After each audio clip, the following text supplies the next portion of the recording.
Bismillahirrahmanirrahim. Assalamualaikum warahmatullahi wabarakatuh. Kembali lagi di channel saya, Danang. Channel yang berisi tentang informasi seputar dunia pendidikan dan kegiatan pembelajaran. Nah, kali ini sobatku semua, informasi yang ingin saya kutip tentang seputar SKB CPNS yang berhubungan dengan barang yang wajib dibawa hingga yang dilarang. Berita kompas.com pada tanggal 1 Agustus tahun 2020. Yuk kita simak sama-sama. Seputar SKB CPNS yang berhubungan dengan barang yang wajib dibawa hingga yang dilarang. Kompas.com. Pelaksanaan seleksi kompetensi bidang atau SKB tinggal 1 bulan lagi. Rencananya SKB diadakan pada tanggal 1 September sampai 12 Oktober tahun 2020. Dilansir kompas.com pada hari Rabu tanggal 29 Juli tahun 2020. Saat ini merupakan tahap pengumuman dan pendaftaran ulang. Hal itu akan berlangsung mulai 1 Agustus hingga 7 Agustus tahun 2020.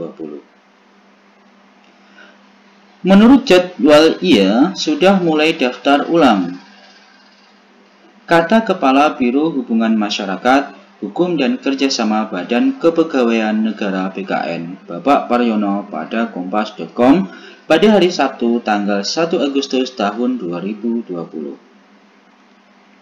Setelah itu, penjadwalan SKB akan dimulai pada tanggal 10 sampai 14 Agustus tahun 2020. Lalu pengumuman jadwal pelaksanaan SKB dilaksanakan pada tanggal 18 Agustus.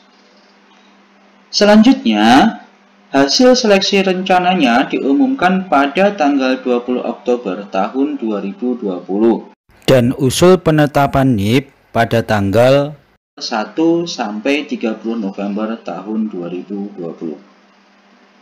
Nah, hal-hal yang perlu diperhatikan adalah Bapak Paryono menjelaskan, pertama-tama, peserta perlu daftar ulang melalui web sscn.bkn.go.id menggunakan akunnya masing-masing. Setelah menyelesaikan proses daftar ulang, peserta harus mencetak kartu peserta ujian untuk dibawa pada saat tes SKB. Pencetakan kartu tanda peserta ujian SKB dimulai tanggal 8 Agustus tahun 2020. Ketentuan mengenai SKB diatur dalam pengumuman, yaitu pada pengumuman nomor 14 Panpel.PKN-CPNS-7/2020 tentang pendaftaran ulang peserta seleksi kompetensi bidang atau SKB pada seleksi calon pegawai negeri sipil formasi tahun 2019, Badan Kepegawaian Negara tahun anggaran 2020.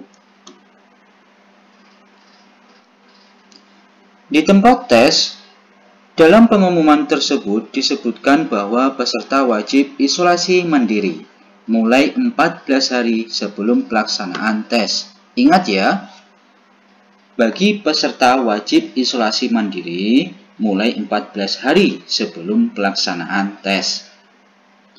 Peserta dan pengantarnya tidak diperkenankan membawa dan memarkir kendaraan roda 2 ataupun roda 4 di dalam lingkungan ujian. Pengantar peserta pun dilarang masuk dan menunggu di dalam area seleksi untuk menghindari kerumunan. Nanti ada drop zone atau daerah untuk menurunkan penumpang. Peserta SKB wajib hadir di lokasi tes paling lambat 60 menit atau 1 jam sebelum pelaksanaan tes dimulai. Nah, peserta juga tidak diperkenankan mampir ke tempat lain selain tempat tes. Ingat ya, sekali lagi, peserta juga tidak diperkenankan mampir ke tempat lain selain tempat tes.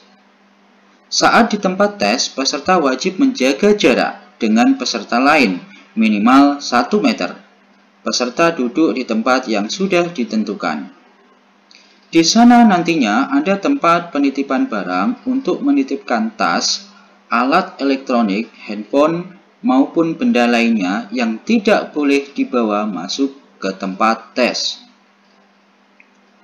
Peserta juga wajib menjaga kebersihan tangan dengan mencuci tangan menggunakan sabun dengan air mengalir dan atau menggunakan hand sanitizer. Di tempat tes juga akan ada pengukuran suhu badan. Bagaimana jika didapati peserta yang suhu badannya lebih dari atau sama dengan 37 derajat Celcius? Peserta yang bersangkutan tidak dapat mengikuti tes, tapi peserta diberi kesempatan mengikuti tes pada sesi cadangan 1 hari setelah jadwal akhir seleksi. Lalu, apa saja barang yang wajib dibawa oleh peserta? Simak baik-baik.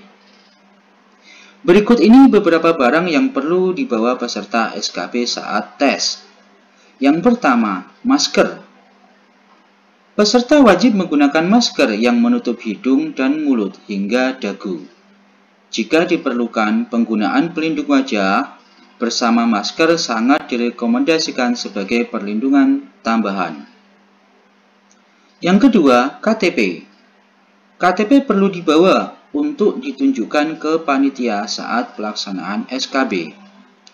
Yang ketiga, kartu tanda peserta ujian SKB. Kartu ujian juga dibawa untuk ditunjukkan ke panitia saat pelaksanaan SKB. Dan yang keempat yaitu pensil kayu. Peserta diminta membawa pensil kayu, bukan pensil mekanik. Ingat ya, bukan pensil mekanik. Yang kelima, atasan putih, bawahan gelap. Peserta memakai kemeja atas berwarna putih polos tanpa corak dan celana panjang bagi laki-laki. Sementara itu, bagi perempuan sama dengan rok berwarna gelap jika mengenakan jilbab warnanya gelap juga. Hal-hal yang dilarang. Peserta tidak diperkenakan mengenakan kaos, celana berbahan jeans, dan sandal. Selain kewajiban, ada juga larangan bagi peserta. Nah, berikut ini adalah larangan-larangannya, yaitu membawa buku, catatan, jam tangan, perhiasan, kalkulator, dan peralatan elektronik seperti laptop, tablet, flash disk, telepon genggam, atau alat komunikasi lainnya, dan kamera dalam bentuk apapun. Membawa makanan dan minuman ke dalam ruang tes. Membawa senjata api atau sejenisnya. Berbicara dengan sesama peserta tes. Berikutnya, yaitu menerima atau memberikan sesuatu dari atau kepada peserta lain tanpa seizin panitia selama tes berlangsung. Kemudian, merokok dalam ruangan pun juga dilarang. Keluar ruang tes kecuali memperoleh izin dari panitia. Jika peserta melanggar, akan ada sanksinya, yaitu yang pertama, peserta yang terlambat pada saat dimulainya tes tidak diperkenankan masuk untuk mengikuti tes dan dianggap gugur. Sekali lagi, supaya datang lebih cepat, yaitu 30 menit atau 1 jam sebelum kegiatan untuk mengikuti tes. Yang kedua, peserta dengan hasil pengukuran suhu lebih dari atau sama dengan 37,3 derajat Celcius yang tidak dapat mengikuti tes dan diberikan kesempatan untuk mengikuti tes pada sesi cadangan. Namun, tidak mengikuti tes pada sesi cadangan, maka peserta tersebut dianggap gugur. Peserta yang melanggar ketentuan dianggap gugur dan dikeluarkan dari ruangan tes. Namanya dicoret dari daftar hadir, serta dinyatakan tidak lulus. Terima kasih, semoga informasi ini bisa bermanfaat untuk peserta yang akan melaksanakan tes SKB CPNS 2019. Assalamualaikum warahmatullahi wabarakatuh.